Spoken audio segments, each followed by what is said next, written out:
राधे राधे। तो कैसे हैं आप सभी? आई होप आप सभी बहुत अच्छे होंगे, स्वस्थ होंगे, मस्त होंगे। तो स्वागत है आपका मेरे फिर से एक नए ब्लॉग में। तो अभी दिन दोपहर का समय है और अभी बज रहे हैं 1 और मेरा सारा काम खत्म हो चुका है और बस लंच में बनाना, लंच में बस खिचड़ी बनानी है और चोखा वगैरह जो था वो मैंने बना लिया है, बस मुझे खिचड़ी बनानी है। तो अभी दूध वाले भैया हैं आए हैं तो वो दूध दिए हैं, तो मैंने अभी गर्म करने के लिए रखा है किचन में। तो बने रहिएगा मेरे ब्लॉग में। तो मैंने दूध वगैरह जो भी था मैंने गर्म कर लिया था। फिर मैं आ गई थी किचन में चाय बनाने के लिए। जो मिस्त्री काम कर रहे हैं उन्हीं के लिए मैं बना रही हूँ चाय। और ये तो लाल चाय पीते हैं तो उनके लिए मैं बनाऊंगी लाल चाय, और मैं अपने लिए और ये मिस्त्री जी के लिए बनाऊंगी दूध वाली चाय। तो अभी मैंने लंच नहीं बनाया है, लंच मैं बनाऊंगी थोड़ी देर बाद। तो फिर मैंने सारे काम खत्म कर लिए थे और ये मैं वो जो मिस्त्री है वो मेरे मतलब भैया मैं बोलती हूँ उन्हें, तो वो मेरे जेठ है, इसलिए मैंने अभी सिर पर पल्लू रखा है क्योंकि वो मेरे घर में ही काम कर रहे हैं, इसलिए मैंने सर पे पल्लू रखा है। बाय द वे मैं ऐसे पल्लू नहीं लेती हूँ घर में। तो किसी को इज्जत देने से इज्जत कम नहीं हो जाती है और इज्जत बढ़ जाती है जहाँ तक कि। और पल्लू रखने से कोई खराब नहीं होता है, बल्कि जहाँ तक कि बहुत अच्छा ही होता है। तो यहाँ पे मेरे गेट के पास एक बन रही यहाँ पे सीढ़ी और एक बनेगी किचन के पास सीढ़ी। और किचन के पास मुझे उतरने चढ़ने में दिक्कत हो जाती है, इसी वजह से ये यहाँ पे बना रही है एक सीढ़ी।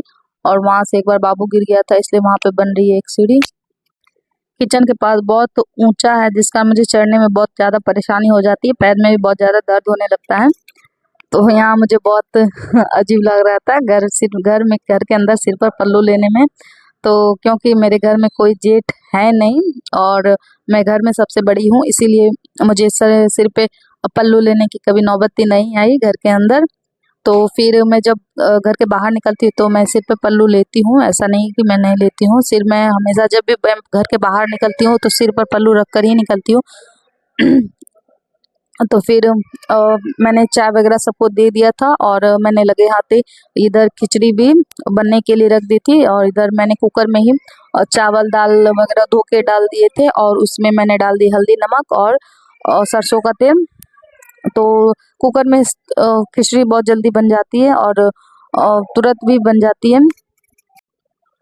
और इधर मैं खिचड़ी बनाने के लिए रख दी हूँ और फिर मैं इधर बना रही हूँ इनके लिए लाल चाय, और इनको चाय पीनी थी लाल वाली, तो मैंने इनके लिए बना दी इधर चाय। और मैंने तो सारी तैयारी पहले ही कर ली थी, बस मुझे खिचड़ी बनानी थी। चोखा वगैरह मैंने सारा कुछ पहले ही बना लिया था, तो फिर बाद में मुझे उतनी झंझट नहीं हुई बनाने के लिए। और ये मैं करीब 1:30 बजे मैंने खिचड़ी चढ़ाया है और फिर भी मुझे खाने में से मतलब लंच हम लोगों को करने में 5 बज गया था। क्योंकि ये तो काम में लगे हुए थे, मिस्त्री के साथ ही थे, तो इसी वजह से मैंने भी खाना नहीं खाया था पहले, जिस कारण खिचड़ी पूरी ठंडी हो गई थी। तो फिर मैंने इसे बाद में फिर से गर्म किया था, तब हम लोगों ने सभी कोई मिलके खाया था खाना। तो यहाँ पे ये अभी सो के उठ गया है, इसकी नींद हो गई पूरी, इसने अपनी नींद पूरी कर ली है और मेरी नींद हराम हो गई है।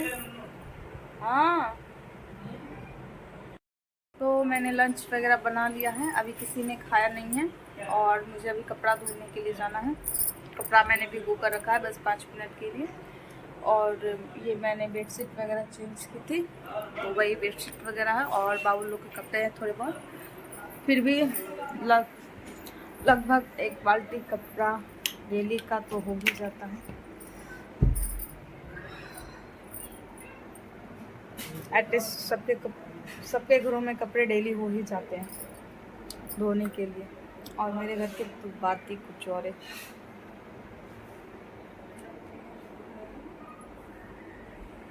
इसका तो बात ही अलग है, काम करने दे तो ना।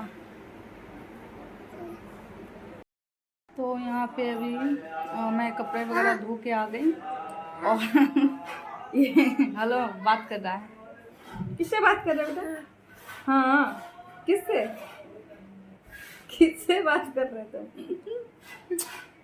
तो फिलहाल अभी मेरे घर का बैंड बजा हुआ है, ये पूरा अभी इधर डस्ट फैला हुआ है।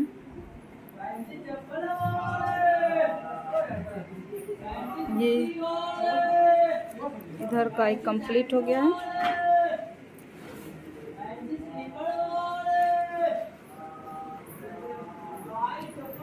और एक ये इधर वाला है।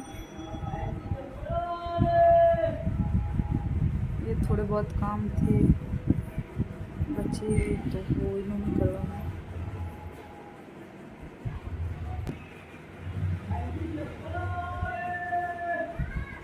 तो यहाँ पे सीढ़ी वगैरह बन के तैयार हो गई थी और ये जो छोटे छोटे फूटे हुए थे जमीन उनको भी इन्होंने भरवा दिया था, क्योंकि बाबू चलता है तो गिरने की वजह से उसे चोट लग जाती है। इस वजह से इसको भी सभी गड्ढों को इन्होंने फिल करवा दिया था। और ये एक सीढ़ी इधर की और इधर मेरे आउट और इनकमिंग दोनों रास्ता इधर से ही है। मेन गेट तो उधर है मगर उधर से कोई अप डाउन कोई नहीं करता है।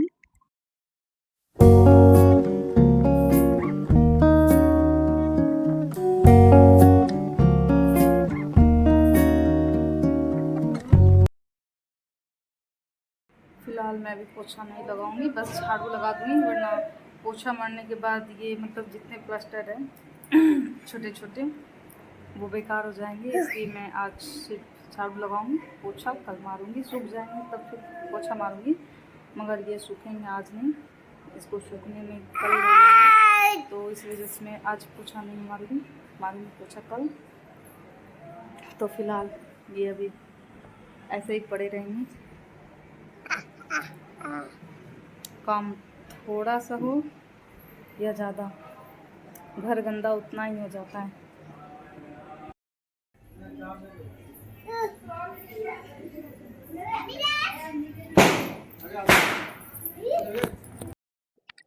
तो यहाँ पे शाम का समय हो चुका था और मैंने इधर पोछा लगा लिया था, क्योंकि मैंने इनसे पूछा कि मैं पोछा लगा दूँ घर में, तो इन्होंने बोला कि हाँ लगा दो। ये सब सूख गए हैं, छोटे छोटे जो है ये सूख गए हैं, बस ये जो बड़ा वाला है वो नहीं सूखा है। तो इधर मैंने पोछा लगा दिया था इनसे पूछने के बाद, और मैंने घर में पोछा करीबन 10 बार मारने के बाद मेरा घर ये साफ हुआ है। विश्वास नहीं होगा कि मैंने 10 बार पोछा मारा है। तो यहाँ ये सच है कि मैंने ये 10 बार पोछा मारने के बाद ये सीमेंट का जो सारा डस्ट था वो साफ हुआ है, क्योंकि घर में पूरा डस्ट फैला हुआ था तो मुझे काम करने में नहीं बन रहा था। इस कारण मैंने फिर इनसे पूछने के बाद तुरंत ही मैंने साफ सफाई स्टार्ट कर दी थी। तो फिर मेरा शाम के समय मेरा सारा काम खत्म हो चुका था और ये लोग यहाँ पे खेल रहे हैं पापा के साथ। तो आज का ब्लॉग मैं करती हूँ यहाँ पे एंड, मिलते हैं नेक्स्ट ब्लॉग में, बाय बाय।